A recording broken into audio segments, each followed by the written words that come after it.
کی شہادت نے پوری دنیا کو جھنجھوڑ کر رکھ دیا۔ 1400 سال ہو گئے پھر بھی ہمارا غم ہلکا نہیں ہوتا ہے۔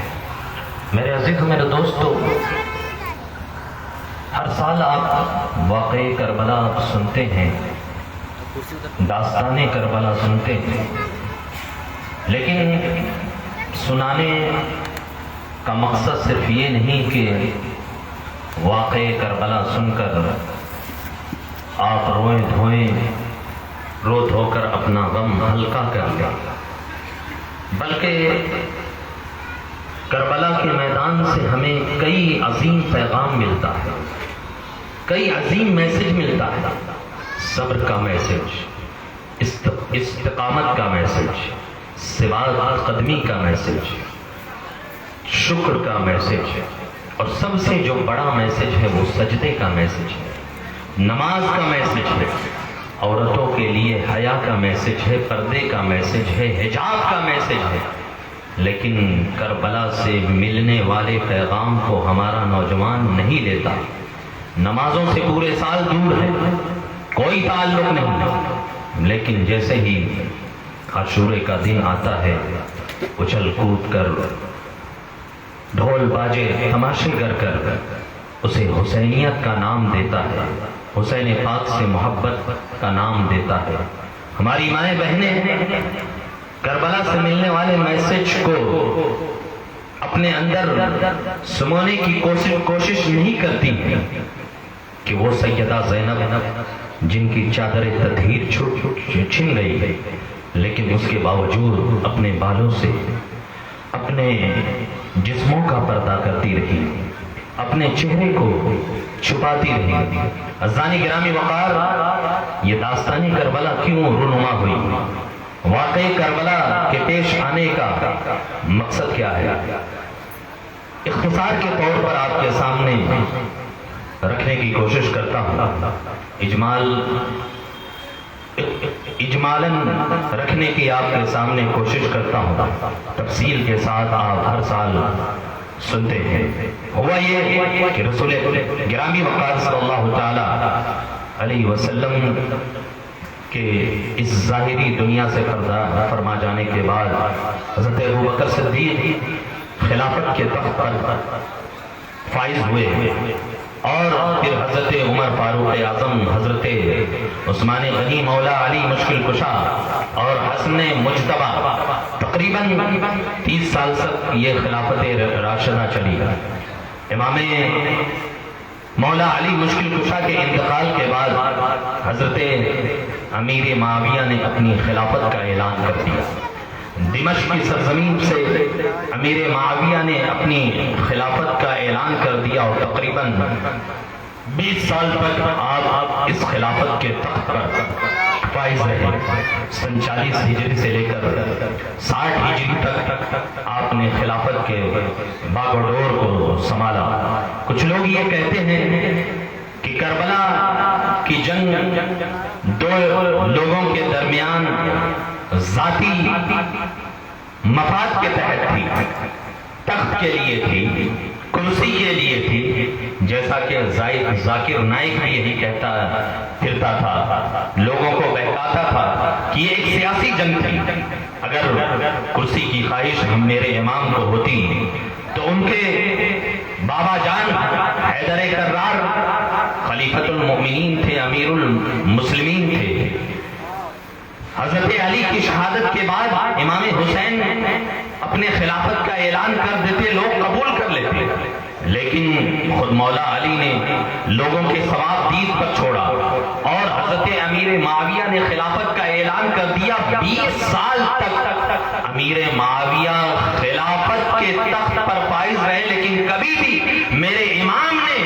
تخت نہیں مانگا، حکومت نہیں مانگی، سلطنت نہیں مانگی۔ یہ جو کربلا کی جنگ ہوئی ہے، لوگ کہتے ہیں 2 شہزادے کے درمیان، یزید کو شہزادہ ہم کہیں، یزید تو پلید ہے، فاسق ہے، فاجر ہے، شہزادہ تو صرف میرا امام ہے، شہزادہ تو صرف حسین پاک ہے۔ یہ جو کربلا کی جنگ تھی، یہ حق و باطل کے درمیان تھی، شراب کے خلاف تھی، جوئے کے خلاف تھی، فسق و فجور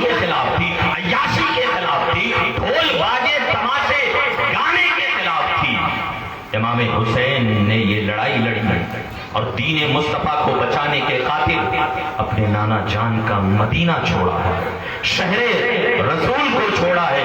اپنی امی جان کے قبر انور مزار مبارک کو چھوڑا، دین مصطفیٰ شریعت مصطفیٰ بچانے کے خاطر یزید حضرت امیر معاویہ کے انتقال کے بعد یزید پلید تخت پر جب بیٹھا تو حالات بڑے خراب ہو گئے۔ حالانکہ حضرت امیر معاویہ کے ہی دور خلافت میں حالات بڑے خراب ہو گئے تھے اور آپس میں لڑائی جھگڑا بھی ہوا، اس طرف میں نہیں جانا چاہتا ہوں، لیکن امیر معاویہ کے انتقال کے بعد جب یزید پلید تخت پر بیٹھا تو حالات بڑے خراب ہو گئے۔ دمشق میں اس نے اپنے امامت اور اپنے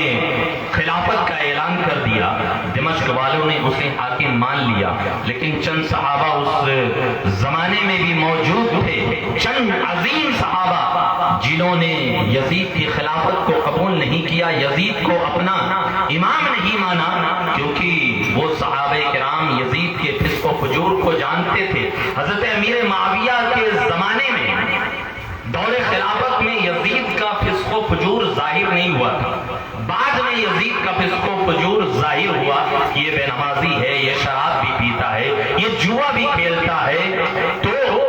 اس زمانے میں بھی یزید کے وقت میں بھی چند جلیل القدر صحابہ تھے جو خلافت کے حقدار تھے، جو امامت کے حقدار تھے، جیسے مکہ میں حضرت عبداللہ ابن زبیر رضی اللہ تعالیٰ عنہ، مدینے میں حضرت عبداللہ ابن عمر رضی اللہ تعالیٰ عنہ، حضرت عبداللہ ابن عباس رضی اللہ تعالیٰ عنہ اور حسین ابن علی، یہ ایسے جلیل القدر صحابہ ہیں جو خلافت کے حقدار تھے، جو خلاف امامت کے حقدار تھے، لیکن ادھر یزید اپنی خلافت کا اعلان کر چکا تھا، اور یزید کو اگر خطرہ تھا تو مکے والوں سے تھا، مدینے والوں سے تھا، حسین پاک سے تھا، کوفے والوں سے تھا، کیونکہ کوفہ کے لوگ مولا علی مشکل کشا سے بے پناہ محبت کیا کرتے تھے، حالانکہ انہوں نے بے وفائی بھی کی، دھوکہ بھی دیا۔ مولا علی کی شہادت کوفے میں ہوئی، حضرت حسن مجتبیٰ کو زہر کوفے میں کھلایا گیا۔ اسی وجہ سے آج اگر کوئی اپنوں میں بے وفا ہوتا ہے، غدار ہوتا ہے، بغاوت کر جاتا ہے، تو ہم یہی کہتے ہیں کہ یہ کوفی ہے کیا؟ یہ مسل بہت مشہور ہو گئی کہ اپنوں میں اگر کوئی بغاوت کر جائے تو اسے کوفی کہا جاتا ہے، اپنوں میں اگر کوئی بے وفا ہو جائے تو اسے کوفی کہا جاتا ہے، جیسے کہ کوفہ والوں نے پہلے بھی بغاوت کیا، بے وفائی کی، اور پھر دھوکے سے امام عالی مقام کو بھی کوفہ بلایا، محبت برا خط لکھ کر۔ چنانچہ اس وقت یہ صحابہ کرام بھی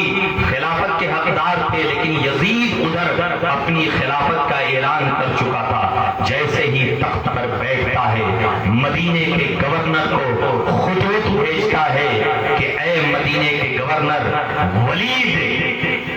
امام حسین کو بلا کر حسین کو بلا کر بیعت لو۔ چنانچہ جو مدینے کا گورنر اس وقت تھا، وہ محب اہل بیت تھا، حسین پاک کو دربار میں طلب کیا جاتا ہے، اور مدینے کا گورنر یہ کہتا ہے کہ یزید کی طرف سے ایسا ایسا خط آیا ہے کہ آپ اس کی بیعت کو قبول کر لیں، اس کو امام مان لیں۔ چنانچہ امام حسین کھڑے ہو جاتے ہیں غضبناک ہو کر کہ میں ایسے کو خلیفہ تسلیم کروں، امام تسلیم کروں جو نماز چھوڑتا ہے، بے نمازی ہے، شرابی ہے، فاسق ہے، فاجر ہے۔ وہ صحابہ کرام تھے جو بے نمازی کو بھی حاکم نہیں مانتے تھے، بے نمازی کو امام نہیں مانتے تھے، بے نمازی کو حاکم نہیں مانتے تھے۔ ہم ہیں کہ پاگل کو بھی حاکم تسلیم کر لیتے ہیں، ڈھول بجانے والے کو، طبلہ بجانے والے کو، گھنٹا بجانے والے کو، ڈمرو بجانے والے کو، جسے ہم نے چاہا اسے حاکم بنا دیا، کرسی پر بٹھا دیا۔ لیکن وہ صحابہ کرام تھے کہ بے نمازی کو بھی حاکم تسلیم نہیں کرتے تھے، امام تسلیم نہیں کرتے تھے۔ امام حسین کی تحریک کا نتیجہ آج تک ہمیں دکھتا ہے، اس کا اثر آج تک نظر آتا ہے کہ ہم مسجدوں میں کسی ایسے کو امام نہیں بناتے جو فاسق ہو، فاجر ہو، شرابی ہو، عوام کیسی بھی ہو، لیکن امام اچھا ہی ڈھونڈتی ہے، عوام امام اچھا لاتی ہے کہ مصلی پر ایسا شخص کھڑا ہو جو عمل کے اعتبار سے بھی بہتر ہو، جس کے دامن میں کوئی داغ نہ ہو۔ اسی وجہ سے عوام امام کے پیچھے لگی رہتی ہے کہ امام صاحب کہاں جا رہے ہیں، کس سے بات کر رہے ہیں، کیا کھا رہے ہیں، کیا پی رہے ہیں، کیونکہ انہیں یہ فکر ہے کہ ہمارا امام اچھا ہونا چاہیے، ہم جیسے بھی ہیں لیکن مصلی امامت پر جسے کھڑا کیا جائے وہ بہتر ہو۔ امام حسین کی تحریک کا نتیجہ ہے، اگر امام حسین اس وقت یزید کو امام مان لیتے، یزید کی خلافت کو قبول کر لیتے، بیعت کر لیتے، تو آج لوگ مصلی امامت پہ بھی جسے چاہتے کھڑا کر دیتے، کہتے کہ جب حسین پاک نے فاجر یزید کو امام مان لیا ہے تو اب یہاں مصلی امامت پر جسے چاہو لاؤ کھڑا کر دو، شرابی بھی ہو،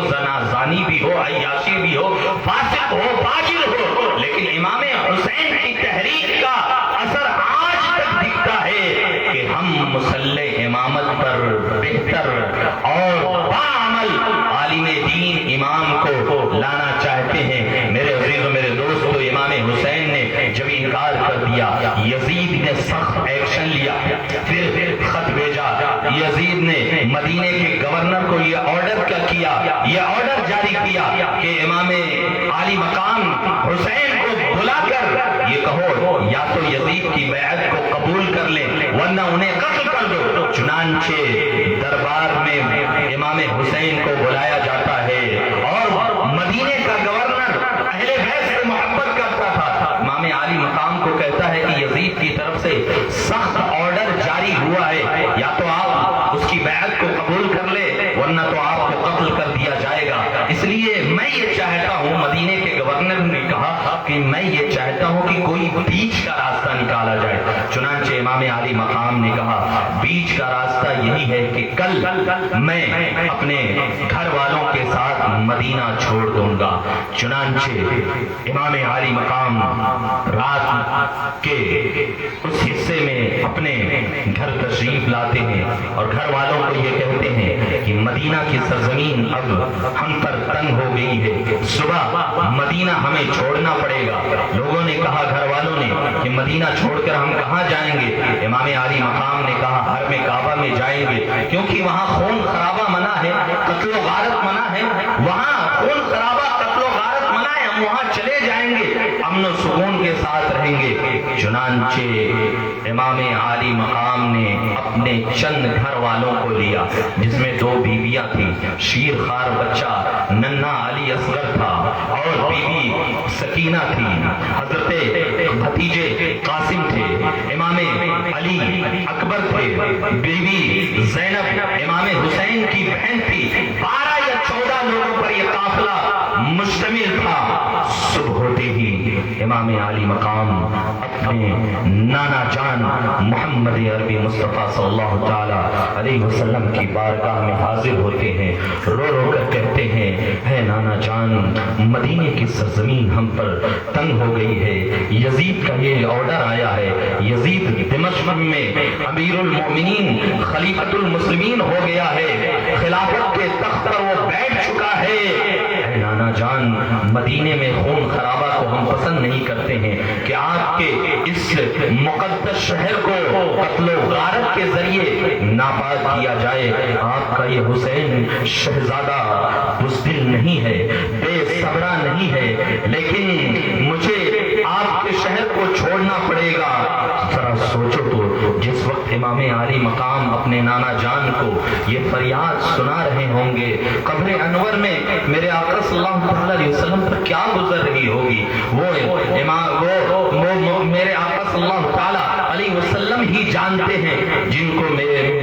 جس حسین پاک کو میرے آقا صلی اللہ علیہ وسلم اپنے کندھے پر سوار کر کر مدینہ میں گھمایا کرتے تھے، جس حسین پاک کے گردن کو میرے آقا صلی اللہ علیہ وسلم چوما کرتے تھے، بوسہ لیا کرتے تھے، اس آقائے نامدار پہ کیا گزر رہی ہوگی۔ حسین پاک اس کے بعد اپنی امی جان جنت البقیع میں حضرت فاطمہ الزہرا رضی اللہ تعالی عنہا کے قبر انور مزار مبارک پر جاتے ہیں، قدموں میں بیٹھ جاتے ہیں اور کہتے ہیں، امی جان، آپ کو چھوڑ کر جانا پڑے گا، مدینہ چھوڑنا پڑے گا، کیونکہ یزید کا یہ آرڈر جاری ہوا ہے کہ میں اس کی بیعت کو قبول کر لوں، میں اسے امام مان لوں ورنہ مجھے قتل کر دیا جائے گا، اور شہر رسول میں خون خرابے کو میں پسند نہیں کرتا ہوں، قتل و غارت کو پسند نہیں کرتا ہوں، نانا جان کے اس شہر کو قتل و غارت کے ذریعے ناپاک کیا جائے گا،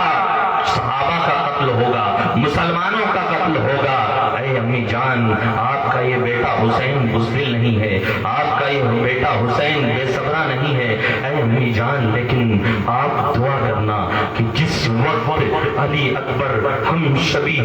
پیغمبر کو میری آنکھوں کے سامنے مار دیا جائے گا، قتل کر دیا جائے گا، اس وقت تیرے بیٹے حسین کا پیر نہ لڑکھڑائے۔ اے امی جان دعا کرنا جس وقت بھتیجے قاسم کو میرے آنکھوں کے سامنے شہید کر دیا جائے، اس وقت تیرے بیٹے حسین کا پیر نہ لڑکھڑائے، جس وقت شیر خوار بچے 6 مہینے کے ننھے علی اصغر کو یزیدی بھیڑیے تیر مار کر موت کے گھاٹ اتار دیں گے، اس وقت تیرے بیٹے حسین کا پیر نہ لڑکھڑائے۔ امی جان دعا کرنا، رو رو کر قبر انور پر، امی جان کی قبر انور پر حسین یہ کہہ رہے ہیں، چنانچہ 28 رجب کی تاریخ ہے، جیسے ہی صبح ہوتی ہے امام حسین اپنے گھر والوں کے ساتھ 12 یا 14 لوگوں پر یہ قافلہ مشتمل ہے، مکے کی طرف رواں دوا ہے۔ شعبان المعظم میں یہ قافلہ مکہ معظمہ پہنچتا ہے، حج کے ایام آنے والے ہیں، یزیدی بھیڑیے امام عالی مقام کے خون کے اتنے پیاسے تھے کہ وہ حرم کعبہ جہاں غیر مسلموں کو بھی مارنا منع ہے، غیر مسلموں کو بھی قتل کرنا منع ہے، مچھر اور مکھی کو بھی مارنا منع ہے، یزیدی بھیڑیے حسین پاک کے خون کے اس قدر پیاسے تھے کہ حرم کعبہ میں بھی آپ کو مارنا چاہتے تھے، آپ کو موت کے گھاٹ اتارنا چاہتے تھے۔ چنانچہ امام حسین نے بہتر یہ سمجھا کہ مکے میں اب حجاج کرام آ رہے ہیں، حج کا موسم ہے، مکہ چھوڑ کر کوفے کی طرف نکلا جائے، کیونکہ کوفیوں کا خطوط اب تک آ چکا تھا، محبت بڑا خطوط تھا، مولا علی مشکل کشا امام حسین کے بابا جان حیدر کرار سے کوفہ والے بڑی محبت کرتے تھے۔ امام حسین مکہ چھوڑ کر کوفہ کی طرف رواں دوا ہے، ادھر 1000 لشکر کے ساتھ کمانڈر بن کر امام حسین کی بارگاہ میں آتا ہے اور کہتا ہے کہ میں آپ سے لڑنے کے لیے نہیں آیا ہوں، میں آپ سے جنگ کرنے کے لیے نہیں آیا ہوں، یزید کی طرف سے مجھے یہ آرڈر ہوا ہے کہ آپ کے ساتھ ساتھ کربلا تک جاؤں۔ چنانچہ کربلا تک جانے کے لیے یہ وہی حر ہے کہ پہلے یزیدی لشکر کی طرف سے آئے تھے، لیکن ان کے دل میں اہل بیت کی محبت تھی، بعد میں وہ حسینی لشکر کی طرف آ گئے اور امام عالی مقام سے کہا بھی کیا میرے لیے توبہ ہے، تو امام عالی مقام نے کہا انت حر فی الدنیا والآخرہ، تم دنیا میں بھی آزاد ہو گئے اور آخرت میں بھی آزاد ہو گئے۔ ایک طرف حر ہیں جو یزیدی بھیڑیے کی طرف سے آئے تھے، لیکن امام حسین کی تقریر کا ایسا اثر ہوا، خطاب کا ایسا اثر ہوا کہ امام حسین کی لشکر کی طرف آ گئے اور امام حسین کی طرف سے لڑ رہے تھے، اور ایک طرف وہ حرمنا جو رسول اللہ کے گھر والوں پر کربلا کی سرزمین میں تیر بوچھار کر رہا تھا، تیر برسا رہا تھا۔ چنانچہ امام حسین علی مقام کا یہ لشکر قافلہ 2 محرم الحرام کو کربلا پہنچ جاتا ہے۔ واقعہ بہت ہی تفصیلی ہے، اختصار کے طور پر میں سمیٹنے کی کوشش کر رہا ہوں۔ 2 محرم الحرام کو یہ امام حسین کا قافلہ کربلا کی سرزمین پر پہنچ چکا ہے۔ 3 محرم الحرام ہو گیا، 4 ہو گیا، 5 ہو گیا، 6 ہو گیا، 7 کو پانی پر بھی پابندی لگ گئی، پانی پر بھی پہرا لگ گیا۔ یزیدی بھیڑیوں نے کہا کہ اس یہ دریائے دجلہ سے کتے پیئیں گے، سور پیئیں گے، یہود و نصارہ پیئیں گے، غیر مسلم بھی پیئیں گے، لیکن اے حسین تجھے اس دریائے فرات دریائے دجلہ سے پانی نہیں لینے دیا جائے گا، تیرے گھر والوں کو بھی اس سے پانی نہیں پینے دیا جائے گا۔ ذرا سوچو تو کیسے وہ یزیدی ظالم تھے کہ